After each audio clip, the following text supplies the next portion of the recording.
Hey guys, Doug the Retirement Guy. We got a review of Roundhill's QDTE Innovation 100 ODTE, which is 0 day covered call strategy ETF. Is this good for a retirement account? Well, we have to say it just celebrated its first year um, anniversary. It's been out 1 full year. So they're posting a dividend yield of 35.54. So let's take a look at it. Well, if you don't know about QDTE, they're basically going after the top 100 companies, selling 0 day expiration covered calls. Their whole plan is to do this strategy around the covered calls, um, fast, quick turns to generate the income. So, like I said, the 35.54% is their advertised distribution rate. Now, people are going to be a little freaked out when you see the 30-day SEC yield at a negative, but there's a reason for it, and I'll tell you right after this next screen. When we take a look at what they're doing, you can see everything they're pouring into is into the funds that cover the top 100. They're not investing in any T-bills or any Fed bills. There's nothing that they're investing into that will generate massive income. The only one that they have is the FGXXX, which again is 9% of their fund, which is 63 million.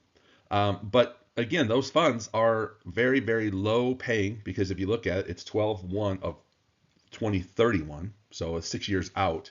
So very low percentage rate of that because they feel that most of their money can come in from their covered calls. So why QTE? Well, that 35% I guarantee gets everyone excited about it. Now that is over a specific period and it both includes the dividends, interest, capital gains, and so on.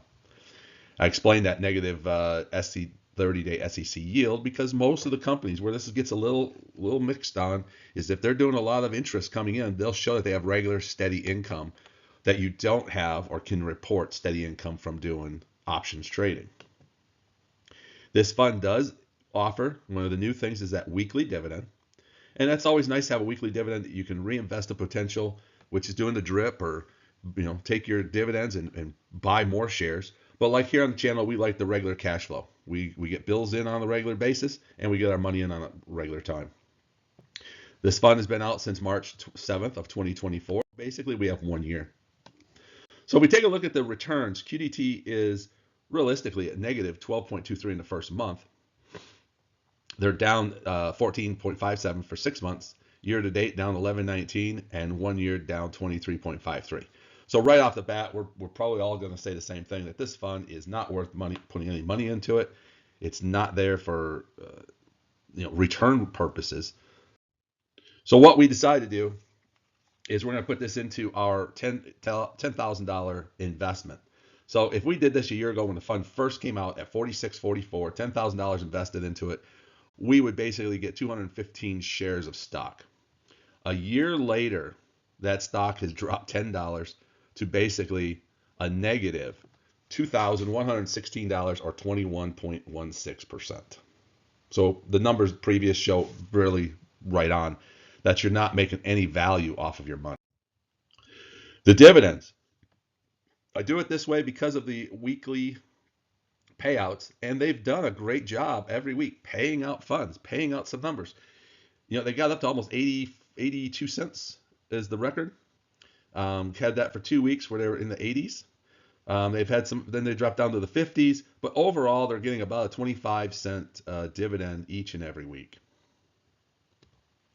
So our stock returns a negative 21%, but our dividend gain is 25% for a total return of 4.26%. Now, pricing over time, the thing that got me going here is it started off, it held its own, and it pretty much held right in that $44 range for the first 6 months of the fund. Then we have some rocky roads where it got down to the 42, and just lately we have dropped out of that $40 range and we're down to low 35s. So the high point 46.56, the average is 42.73, the current price is 35.28. That's a 17% below average currently. So QT is just dropping to all-time lows. And the thing I look at it is we've lost 21% on our initial investment. Anything, if that average gets below that 21%, I would almost tell you that, guys, this is the time to buy. It is a buy signal that it's time to get involved into this one when you get down below that 21%. So basically, you're buying it on sale at 21% off the average price, not the high, but the average price over the past 12 months. So my summary of this stock, I'll tell you straight out, guys, 21% loss, way too much, thumbs down. A dividend of 25.43. I'll give it a thumbs up, but again, I think you know where I'm heading with this. If you don't get your dividends, on this channel, we're looking to say this. We take our dividends and we pay our bills with them. We live off of our dividends. With this fund right here, you only have 4% of your dividends that you can actually live off of.